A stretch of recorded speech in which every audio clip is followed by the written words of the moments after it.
Hello, everyone, and welcome to another episode of myViewBoard How-Tos. So first off, I want to ask you a question to see how much you've been paying attention to previous episodes. My question for you is, where can you find the 3D dice? Where can you find the 3D dice? Type it in the comments. Where can you find it? If you have been watching previous episodes, then you'll know where it is. Okay, so today I will show you another place where you can find the 3D dice, and it's right here. So if you look at my title page, I'm going to click over here to the side, and ta-da! This is another place where you can find the 3D dice. And I will show you how to do that today, because for today's lesson, I'm going to show you how to create interactive elements in myViewBoard. So first off, I'll give a bit of a demo class, and then I'll show you the different tools that I use so that you can do it yourself. Okay, so for today's lesson, we are going to be learning about money, and also more specifically counting money. So in this part, you can explain to your students the different types of money and then go through it. Okay, so to learn about money and counting money, we are going to go shopping. Let's go shopping. So first, I want you to pick a store. Pick a store to go shopping. So you can choose number 1, the candy store, or number 2, the stationery store. In the comments, I want you to write, which one would you like to go to? 1, candy store, or 2, stationery store. Type it in the comments. It's sort of like a choose your own adventure for shopping. Which one? So let's go to the candy store or stationery store. So if you have a sweet tooth like me, type candy store in the comments. Or if you're like me and you really like shopping at stationery stores, you can type number 2, stationery store in the comments. Which one do you want to go to? And for today's lesson, for the money part, we are going to be focusing on the dollar, which is worth $1, and the dime, which is worth 10 cents. So we won't be focusing on all the different money, just to keep it more simplified for today's lesson.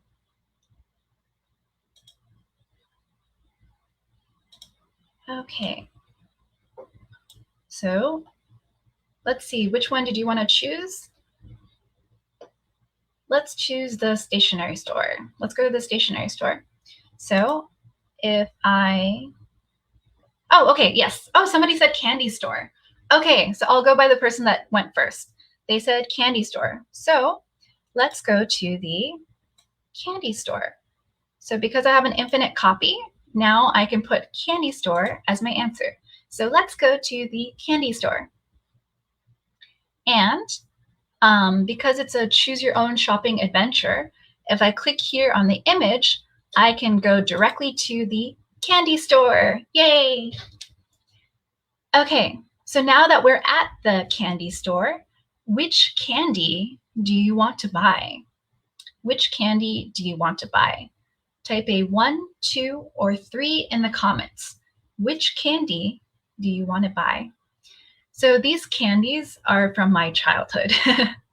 So number 1 is the ring pop. It's basically a lollipop that you can put on your fingers and carry it around with you and eat it on the go. Number 2 is sour warhead candies. These were some of my favorite candies when I was a kid because when you first eat it, it's really sour. And then it starts getting sweet. So this is the sour warheads. It's a lot of fun. Painful at first, but a lot of fun. And then the third candy that is part of my childhood is Pop Rocks. So Pop Rocks are type of rock candies, and when you first eat it, it starts popping in your mouth. So which candy would you like to try? Okay, and the thing is, in order to buy these candies, the first thing we're gonna need is, well, money. So if I click here, I have my handy purse, and then that way I can use my money. So for today's lesson, we'll only be using the dollar and the dime just to simplify it. But with your students, you can also use other kinds of money, for example, quarter, dime, nickel, penny. And in the beginning lesson, you can explain the differences between them. So for today's lesson, we'll be using the dollar, which is worth $1, and the dime, which is worth 10 cents. So let's see in the comments what you guys put. So I have a 3, 2, 2, 3, 1. Okay. It's a tie between number 2 and number 3. Okay. Since a tie, I will be the tiebreaker. So let's choose number 3, Pop Rocks.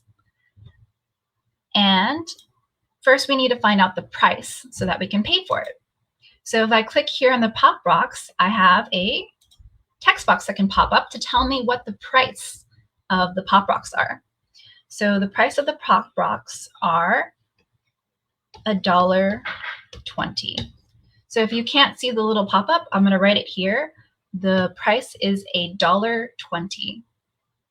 So now you can have your students interact with you by putting the amount to pay for the item. So for example, for this one, you need $1 and 2 dimes. And then you can buy your Pop Rocks. So yay, you can buy your Pop Rocks. Yay. Now that you have your Pop Rocks, let's see what other candy you can buy. You only have 50 cents left now. Now that you bought your Pop Rocks, what else can you buy with the leftover 50 cents? What can you buy? So for this one, I want you to write in the comments which ones are less than 50 cents. Type it in the comments. 1, 2, 3, 4, 5, or 6. Which ones are less than 50 cents? Put it in the comments. So for these interactive elements with your students, what you can do is if you're doing video conferencing, some video conferencing software has the option where students can actually take control of your screen. And if you're using that kind of video conferencing software, then you can have a student take control of your screen and then move around these interactive elements on your board. If not, you can also just do on the video conferencing or live streaming, you can just have the students comment the answers and then you can be the one to move it around. Or if you are in class and you have an interactive flat panel, like a view board, then you can have students come up to the board and move around these items. So having these interactive elements in your lessons can be a lot of fun for students because you can engage with them and then they can actually interact with you while you're doing your lessons. Okay, let's find out if you were correct. So which ones are less than 50 cents? Number 1, number 2, and number 4. So these 3 items are less than 50 cents. Number 1, 2, and 4. So if you typed 1, 2, 4, which many of you did, you are correct. So now that you see which items are less than 50 cents, now the students can interact with you to find out what things they can purchase. So for example, now you only have 50 cents left. Maybe the student wants to buy the licorice, which is 40 cents. And they have 10 cents left. So then now they can also buy a gummy. Yay. So you can have your students interact with you through this way, where they can come up to the board and do this, or come up to the video conferencing board and be able to control your screen and interact with these elements. Okay, now that I've shown you a little bit of a demo, now I'll explain what tools I use to create this lesson. So I'm going to go here to the bottom on Tools and click the hyperlink to my Tools page. So the 3 tools that I used quite frequently throughout this lesson is Infinite Copy, Color Remove, and Link Tool. These tools are very powerful to create some interactive elements for your classes. So let me show you where they are. For Infinite Copy, it looks like this. Color Remove looks like this. And the Link tool looks like this. So when you click on a text or an image, these toolbars pop up, and then you can use them. So for Infinite Copy, it's for images and text. For Color Remove, it's only for images. And for the Link tool, you can do them on images and text. So let me show you how that works. Let's start with Infinite Copy. So when I did the dollar, the different money, I can just go into my magic box and do an image search, and I can search for dollar. I can go down and find the dollar bill, and then you can resize it to however you'd like on your canvas. And now I'm going to click the Infinite Copy tool. So if I click it like this, now I can make infinite copies of money. So if only we had that in real life, right? You just press a button and you can make infinite copies of money. But at least with Whiteboard for Windows, you can do that. And then you can use this for your lessons to teach about money. Or if you have different subjects that you're teaching, you can use it to create interactive elements on your canvas. Okay, now I'll show you how to do the Color Remove tool. For the Color Remove, let's go back into our magic box and search for the candies. And I chose the cartoon candies because they're more cute. And if I go to the candies and I want to drag and drop the candy onto the board. So, here it is. So this is the one that I used before to have the different candies with the prices. So you can just drag and drop that onto the board, and then you use the screenshot tool. This one is a very powerful tool. You can use it for many different things. So go to the screenshot tool, and you're going to want to click the rectangular screenshot. And you can rectangular screenshot the candies that you want to use on your canvas. So if you can see here, there's a white background on this gummy. So if you want to use this as an interactive element, it doesn't look as clean. But with the powerful Color Remove tool, you can actually remove the white background from your canvas. So you click the Color Remove tool, and then you can just click on the background, and ta-da! Now the entire background, the white background, is removed. And then you just click the check mark so that it saves. And now you have a more interactive element that you can use for your lessons. And before, I had the price also on it. So you can click and type the price. Let's pretend this is an expensive gummy and it is $1. So you can put the price underneath it. And when you do a select in Whiteboard for Windows, all you have to do is just draw a line and touch the items that you want to select. So now it selects both of them. And now I can group them together. So you just press this tool right here. And as you can see, when you highlight over the tools, there's going to be a text box that pops up telling you what each tool is. So that will help you out when you're using the tools. So this one, I want to group the selected objects together. So I'll click that. And now they're grouped together. And before, for the demo, what I did was I created an infinite copy. So now you can make infinite copies of these gummies with the price on them. So very useful tool. You can combine the color remove and infinite copy together. Now for the third powerful tool, the link tool. This one I used throughout the lesson in different ways. So let me show you. If I click this text over here, I can choose the option of the link tool, and this window will pop up. So basically for the link tool, you can create a hyperlink to a file, for example, an image inside of your local hard drive. As so you can just choose something in your local hard drive, and when you click on that hyperlink, it'll pop up.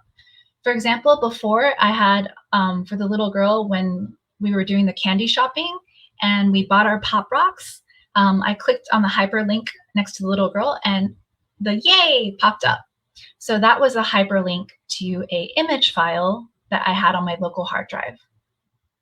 You can also do hyperlinks to a website. So any website that you have, you can just put it on there and you want to use, and you can create a hyperlink on an image or a text. You can also do it for a text string. For example, when I had the different items, the candy items, and I clicked on how much it was, that was a hyperlink to a text box. So you can do that on here. You can also do audio and page number. This one I use throughout the lesson. So for page number, you can link to a page on the slides, on your slides. So if you have a table of contents, you can create hyperlinks to the page that you want to go to. Or you can also do like me and do a choose your own adventure with your students, and then you can create these little hyperlinks in your whiteboard slide deck. Okay, and we go back to the very beginning. I showed you this, where you can actually create a hyperlink to the different tools. So for example, previously in the beginning, what I hyperlinked to was the 3D dice. So you can just go to Tools, 3D dice, and then you click here to link it together. And if you want to unlink it, then you'll click here on the right. So let me click the link for 3D dice. So then if I click on this text box, and in the left-hand corner, there's a hyperlink. And once I click that, yay, the 3D dice pops up.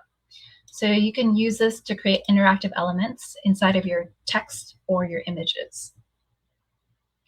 Okay, now let's combine all three together. I don't know about you, but when I was in math class, we had to learn with these little counters. And with Whiteboard for Windows, you can actually create it yourself, these interactive elements in your classes. So I'm going to go back to that screenshot tool, do a rectangular screenshot.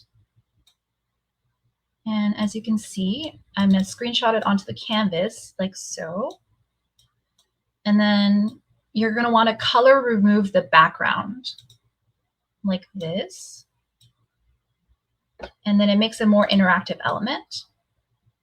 And now, if you want multiple of them to be able to use with your students, you can just go to the infinite copy, and then you can create infinite copies of this. So if you want to teach tens and ones, this is a very useful tool. You just combine the infinite copy and the color remove, and then you'll be able to do this with your students, and then have these interactive elements that you can use in your lesson. And it doesn't matter what subject you teach, you can use it for whatever subject. Now I'm going to show you the link tool. So as you can see on this picture, I have a hyperlink in the bottom left-hand corner. If I click on it, the Counting Finches game will pop up. This is from our myViewBoard Originals content, and you can use this to play with your students for counting, or if you're a parent, you can also use this to teach your students counting. And for this specific website, it's not going to work on the embedded browser, but you can copy and paste this link directly to your normal browser, and then you'll be able to interact with this game. So speaking of myViewBoard Originals content, this Friday, we will be going over how to use myViewBoard Originals. So if you'd like to learn more, stay tuned on Friday, including the lesson. The backgrounds for these lessons are all from myViewBoard originals. So if you would like to learn how to do that, then stay tuned to our Friday episode. So that is our lesson for today. I'm curious, which tool that we showed today was your favorite out of infinite copy, color remove, and the link tool? Which one was your favorite? Type it in the comments. Okay, well, I hope you have a great day, and I hope you had fun during our lesson today. See you next